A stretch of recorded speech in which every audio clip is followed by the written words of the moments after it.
भाई सारे भाई रेडी। ये भाई ये हमारे सेट दिखा चेक करवा तो ले यार नहा दोगे वो सेट भाई। मंथन की तो आप चल रहे हैं, दर्शन करेंगे महाकाल के। रेडी रूडी हो रहे थे भाई ना, टाइम लग गया। सिद्धि अरे सिंगार हो रहा है मंदिर जा रहे हो भाई? सिंगार भी कर दिया वही है सिंगार वाला ना तो रात में भी ऐसे मिलेगा, वहाँ तो जाओगे ना फिर चलेगी 50 पे। मोबाइल कार बैग घड़ी जिसमें मंदिर में जाएगा साइलेंट कर लेना भाई, हो जाएगा आसू भाई के बाबा का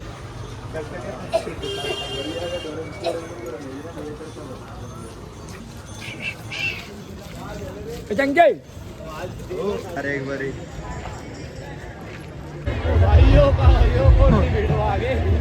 यो हरसिद्धि मंदिर।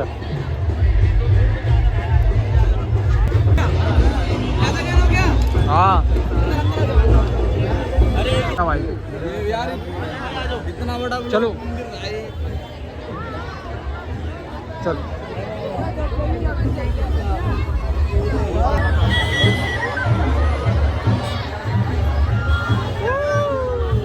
मजा आ रहा है भीड़ गई है भाई यार, खाली उल्ली कराओ ना।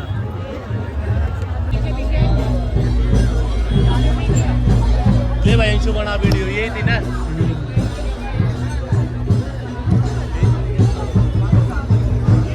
वहाँ चढ़ेगा हर किसी माता आरती हो रही है।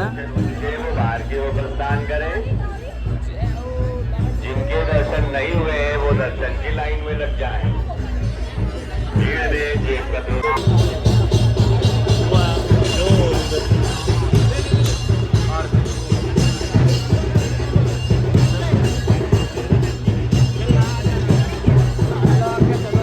चलो आगे आ जाओ, प्रसाद चढ़ाऊंगे भाई।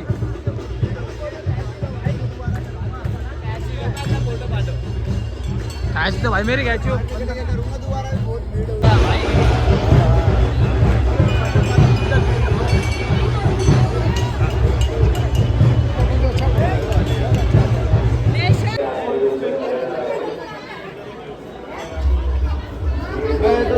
तो पहले चढ़ा दी हमने तो वो देखना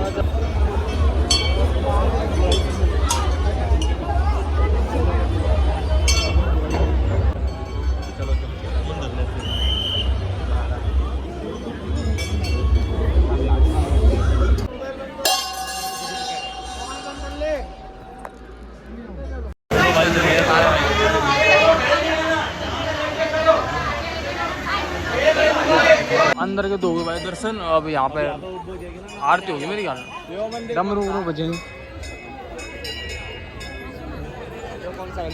जो बता नहीं भाई दर्शन हो गए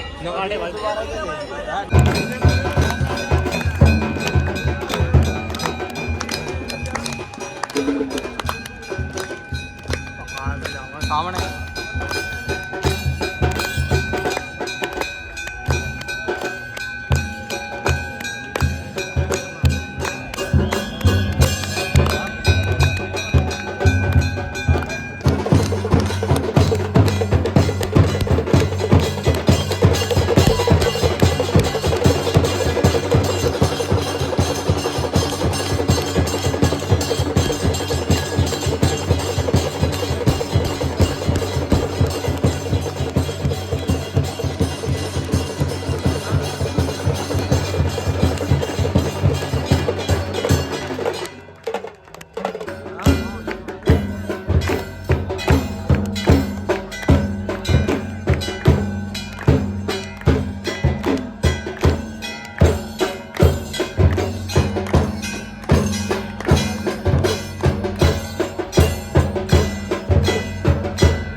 हाँ मैं कह रहा हूँ, हरकत सामने देखना।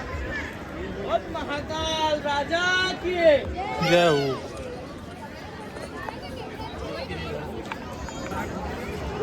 कैमरा में तो आए ना रही फोटो।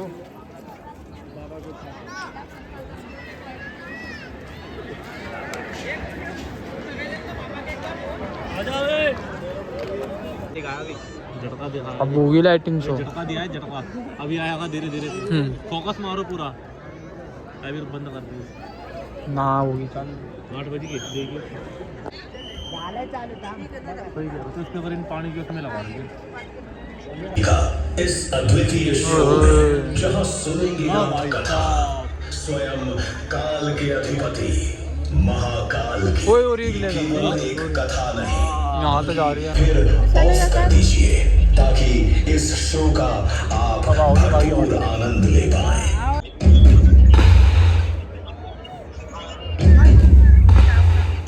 पानी है, पानी पानी है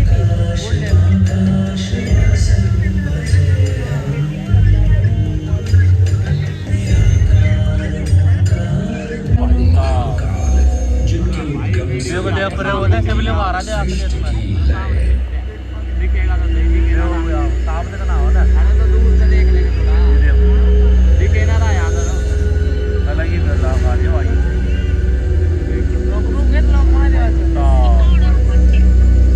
क्या बढ़िया। जिनकी मौनता में सन्निहित है समस्त ब्रह्मांड की माया हुए इस बालक की भक्ति से प्रभावित होकर चंद्रसेन सहित अन्य राजा भी वहां पहुंचे, जहां स्वयं भगवान हनुमान ने भी दर्शन देकर उद्घोष किया कि इसी वंश में नंद जन्म लेंगे, जिनके पुत्र होंगे विष्णु भगवान के अवतार श्री कृष्ण। ये परंपरा न केवल बाल भक्ति की प्रतीक है, बल्कि ये शिष्य परंपरा तांत्रिक साधनाओं और क्रमिक पूजन की विधियों से भी जुड़ी है। मंदिर परिसर में स्थित एक छोटा मंदिर श्री गोपोपालेश्वर महादेव मंदिर आज भी इस घटना की स्मृति को संजोए हुए है। महाकाल जो हर परमाणु और कोशिका में है, हर पल हर क्षण में। महाकाल जो है इस महानगर उज्जैन नदी शिप्रा के कण कण में। आइए सुने उसी पावन नदी शिप्रा से महादेव की अद्भुत गाथा।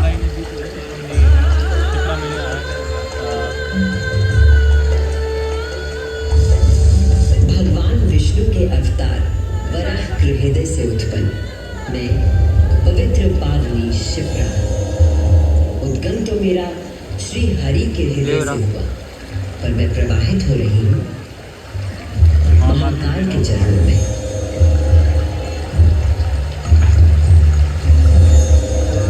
पुराणों में मुझे कई नाम प्रदान किए गए हैं, जबरधन, पापधन, अमृत संभवा और शिप्रा। वर्तमान कथा का प्रवाह आरंभ करने से पूर्व यह आवश्यक है कि मैं आप सभी को अपने उद्गम की उस दिव्य गाथा से अवगत कराऊं, जिसे जानकर आप अचंभित हो जाओगे। मेरा उद्गम ऋषि अत्रि से जुड़ा है। आगा भाई जो सप्त ऋषियों में से एक है। जब ऋषि अत्रि ने उज्जैन में 3000 वर्षों की कठोर तपस्या पूरी की और अपनी आंखें खोली, ठंडे हवा रही है कि उनके शरीर से 2 महान प्रकाश धाराएं निकल रही थी। पहली धारा आकाश की ओर गई और कहा जाता है कि वो चंद्रमा में परिवर्तित हो गई।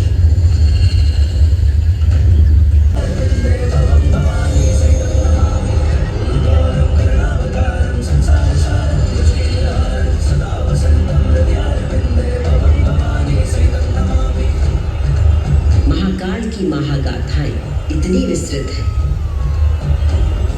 कि वे काल और अंतरिक्ष की सीमाओं को पार कर सकती है।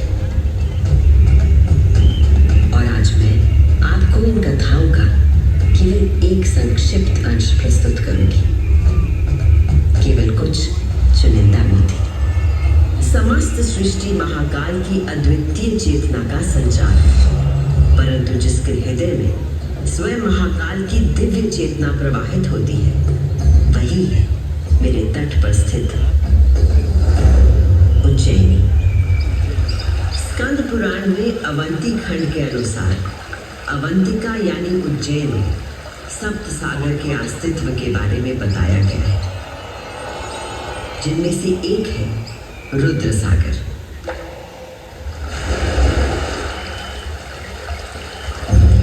वही रुद्र सागर जहां आज आप सब विराजमान हैं, जहां पर अनादिकाल से ब्रह्म कमल खिला करते थे,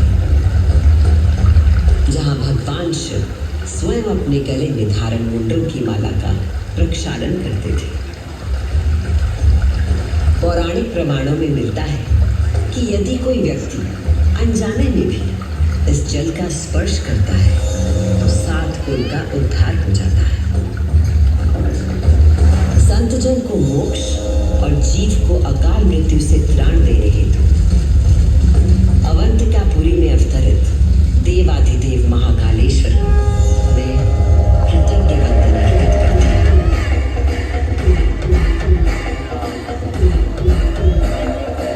आज मैं शिप्रा देवी आपको उन्हीं महाकाल की शिव पुराण में उल्लिखित एक गाथा सुनाती हूँ।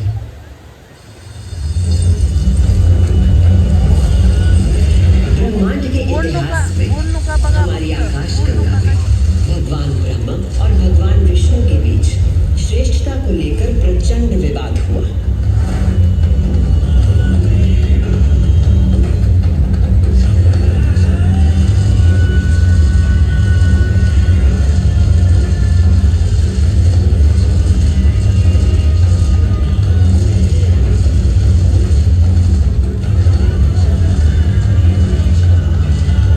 विवाद जब अपनी पराकाष्ठा तक पहुंच गया तो दोनों अपने अपने दिव्यास्त्र लेकर आपस में युद्ध करने के लिए तैयार हो गए। स्वर्ग में हाहाकार मच गया।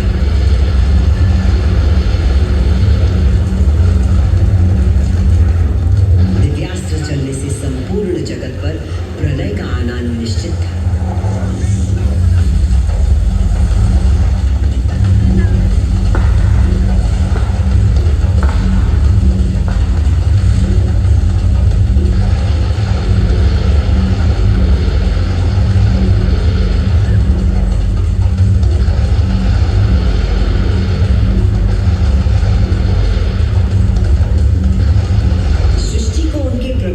बचाने के लिए और इन दोनों के विवाद को रोकने के लिए भगवान शिव को माया रचनी पड़ी और अकस्मात अग्नि की ज्वालाओं से लिपटा हुआ एक महान अग्नि स्तंभ आकर स्थापित हो गया, जिससे दोनों देवताओं के दिव्यास्त्र स्वयं ही शांत हो गए।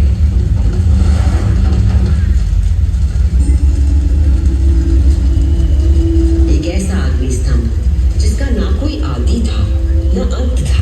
दोनों देवों ने अनुभूत किया कि इस स्तंभ के पीछे निसंदेह कोई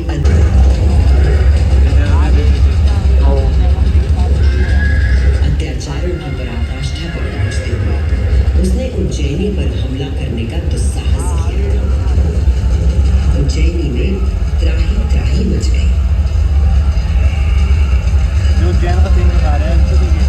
मेरे दैत्य सेना नायकों, तुम चारों दिशाओं में जाओ और उज्जैनी में जहां कहीं धर्म पर चलने वाला, वेदों का अध्ययन करने वाला दिखाई दे, उसका नाश करो।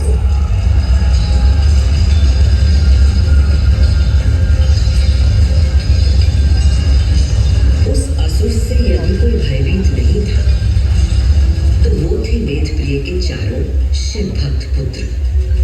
नगर को भयाक्रांत देख उन चारों ने उज्जैनी के नागरिकों को आश्वासन दिया। उज्जैनी के नागरिकों, आप सभी अपने भक्तों पर सदा कृपा करने वाले भगवान शंकर पर विश्वास रखें और उनका ध्यान करें। भगवान सबकी रक्षा करेंगे।